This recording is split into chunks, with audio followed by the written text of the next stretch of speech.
여러분 안녕하십니까? 광주 MBC 뉴스데스크입니다.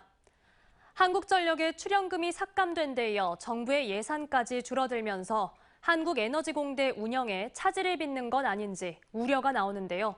이런 가운데 김동철 전 국회의원이 첫 정치인 출신으로 한국전력 사장에 선임될 걸로 보입니다. 김 전 의원이 지역구 출신 정치인인 만큼 학교 운영에도 긍정적인 변화가 있을 거란 기대가 있는 반면 현 정부의 정책 기조를 벗어나긴 어려울 거라는 전망도 나옵니다. 김초롱 기자가 보도합니다. 지난 2022년 나주에 개교한 한국에너지공대. 2년 만에 24억 원의 기술 이전과 특허 12건, 논문 175건 등 국제 공동연구 성과를 냈지만 관련 예산은 줄줄이 삭감됐습니다. 올해 한국전력 출연금은 약 1,500억 원에서 30% 감액됐고 내년도 산업통상자원부 예산안에서도 에너지공대 예산은 250억 원에서 33%가 줄었습니다. 지난 7월엔 산업부가 감사 결과 운영 전반에서 비위를 발견했다며 총장 해임까지 요구한 상황. 이런 가운데 현재 공석인 한국전력 사장직에 김동철 전 국회의원이 선임될 것으로 보입니다. 김동철 전 의원은 2004년 제17대 국회의원을 시작으로 광주 광산구에서 4선을 한 인물입니다. 그만큼 지역 사정을 잘 알 것이라며 에너지공대는 기대를 걸고 있습니다. 국회 상임위의 산업통상자원위원회 위원장도 역임을 하셨잖아요. 국가 에너지 미래를 위해서 사실 지금 설계 된 에너지 특화대학이잖아요. 그런 쪽으로 갈 수 있는 부분에 대해서는 지원을 그래도 좀 하시지 않을까. 하지만 현 정부의 정책 기조를 벗어나긴 어려울 거란 회의적인 시각도 있습니다. 정면으로 이렇게 반대하거나 반박하는 건 어렵겠지만 본인 한전 사장으로서 할 수 있는 노력들을 어떤 지역사회와 또 전문가, 정치적인 경험 이런 걸 가지고서 좀 풀어나가는 해법이 좀 필요하겠다.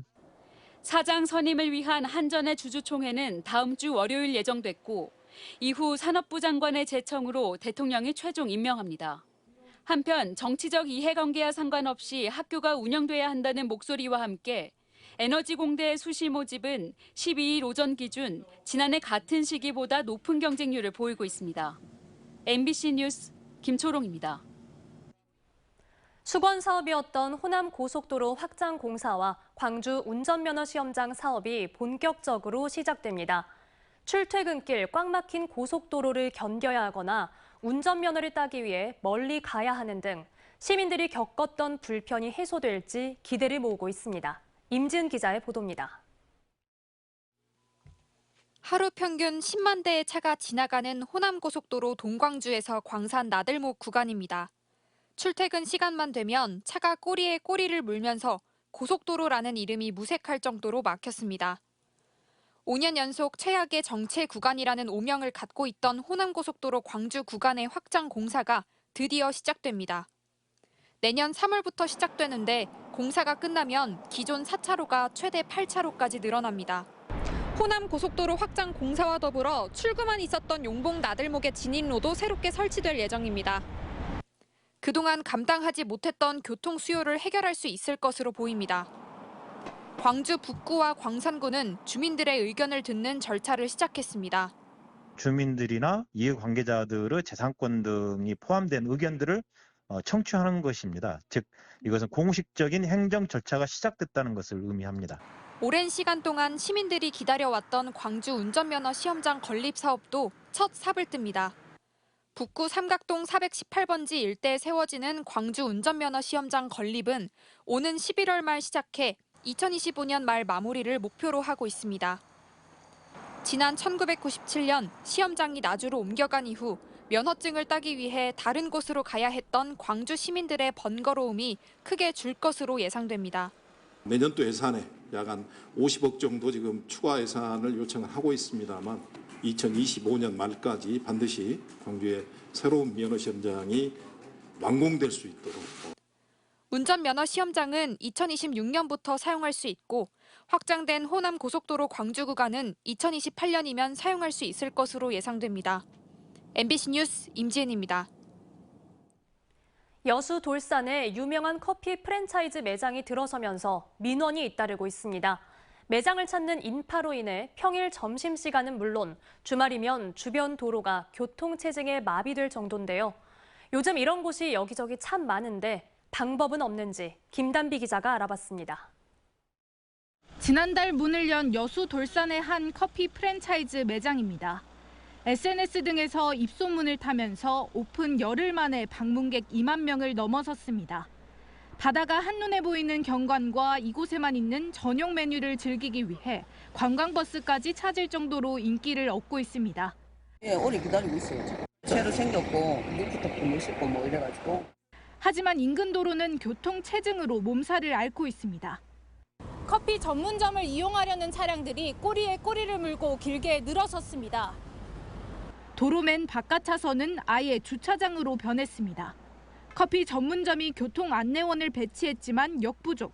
점심시간 매장에서 빠져나오는 차와 들어가기 위해 줄 선 차가 뒤섞이자 도로는 아수라장이 되기도 합니다. 많이 불편하죠. 평일날은 좀 괜찮은데 주말에는 차가 거의 막혀서 움직일 수가 없어요. 인근 상인들도 무단 주차 차량 때문에 영업에 타격을 받고 있습니다.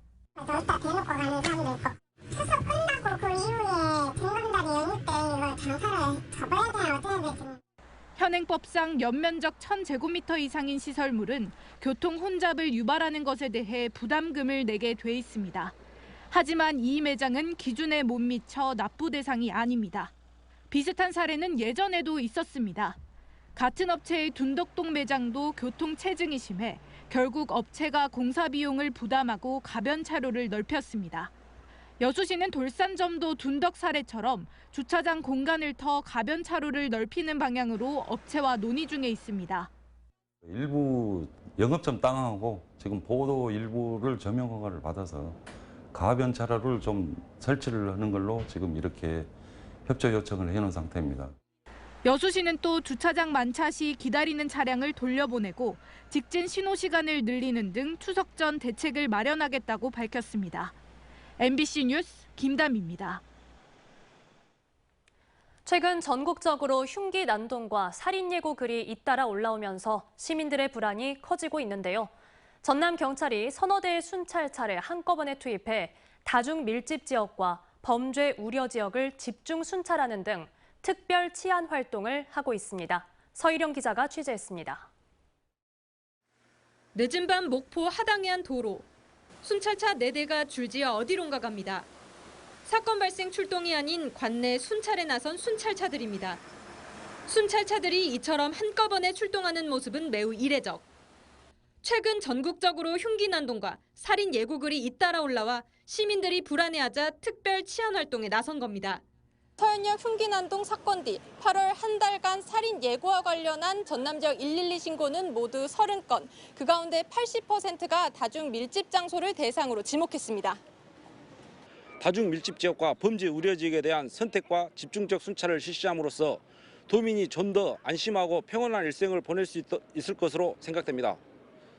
순찰차뿐만 아니라 도보 순찰도 강화되고 있습니다. 기동대원들은 상권 밀집 지역과 주치자들의 싸움이 빈번하게 발생하고 있는 곳을 중심으로 매일 순찰하고 있습니다. 예방 순찰 중인데 위험 인물이 보일 때 테이저건으로 즉시 제압할 수 있을 정도로 기동대원들이 활동하고 있습니다.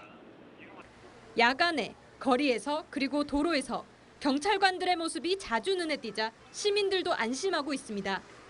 안 그래도 목포에도 묵지마 폭행도 일어났다고 했는데 경찰분들께서 밤에도 계속 이렇게 순찰 돌아주시니까 좀 안전하기도 하고. 전남경찰청은 목포와 순천, 여수, 광양에서 시범 시행하고 있는 집중 순찰을 다른 지역까지 확대해 나가기로 했습니다. MBC 뉴스 서희령입니다.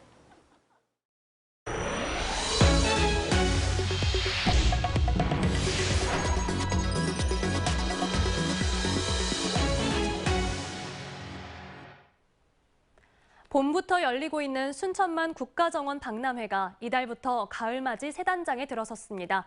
개성 있는 가을 꽃들로 뒤덮이면서 그 어느 곳보다 먼저 가을 분위기를 느낄 수 있습니다.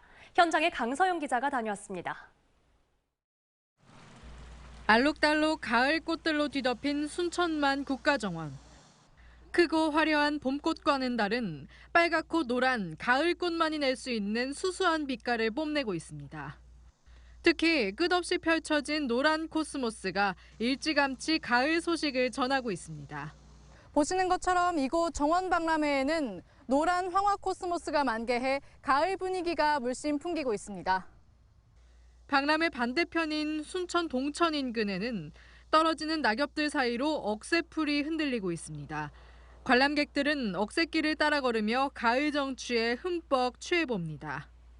꽃이 좀 많이 바뀐 것 같아요. 그래서 하늘도 그렇고 꽃도 그렇고 여름에 왔을 때랑 느낌이 되게 좀 다르네요. 네, 가을 꽃들 만끽하고 있습니다.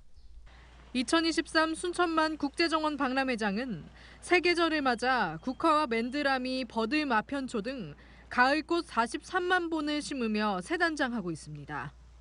정원 박람회 조직위는 오는 추석 연휴까지 국화 23만 송이가 모두 식재되면 전국에서 가장 일찍 국화가 만개하는 관광 명소가 될 것으로 기대하고 있습니다.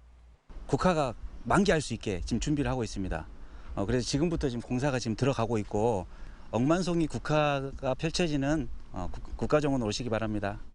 봄과 여름 그리고 가을이라는 세 번째 계절을 맞은 2023 순천만 국제정원 박람회는 오는 10월 31일까지 관람객들을 맞이할 예정입니다. MBC 뉴스 강서영입니다. 광주시가 특광역시 최초로 지역 농가와 경제의 안정을 돕기 위한 농민 공익수당을 첫 지급했습니다. 강기정 광주시장은 오늘 북광주 농협 종합청사에서 농업인 3명 등에게 농민 공익수당을 전달했습니다. 민선 8기 광주시 대표 공약 사업인 농민 공익수당은 농민의 삶의 질 향상과 농업의 공익 가치를 인정하기 위해 만들어졌습니다. 황일봉 5.18 부상자회 회장이 자신의 징계에 대해 논의하고 있는 장소에 나타나 난동을 피운 혐의로 고소당했습니다. 광주 서부경찰서는 지난 7일 오전 5.18 교육관 관장실에서 열린 상벌심사위원회에서 황 회장이 무단으로 침입해 난동을 부렸다는 부상자회 회원의 고소장을 접수했다고 밝혔습니다. 한편 5.18 부상자회는 정률성 기념사업 논란을 두고 회장과 집행부 사이의 갈등이 격해지고 있는 것으로 전해졌습니다. 광주시청 공무원 3명이 성매매 혐의로 경찰 수사를 받는 것으로 알려졌습니다. 광주시는 최근 광주 서부경찰서로부터 소속 공무원 3명에 대한 성매매 수사 개시 통보를 받았다고 밝혔습니다. 해당 공무원들은 최근 SNS를 통해 성매매한 혐의를 받고 있으며 광주시는 이들을 직위 해제했다고 밝혔습니다.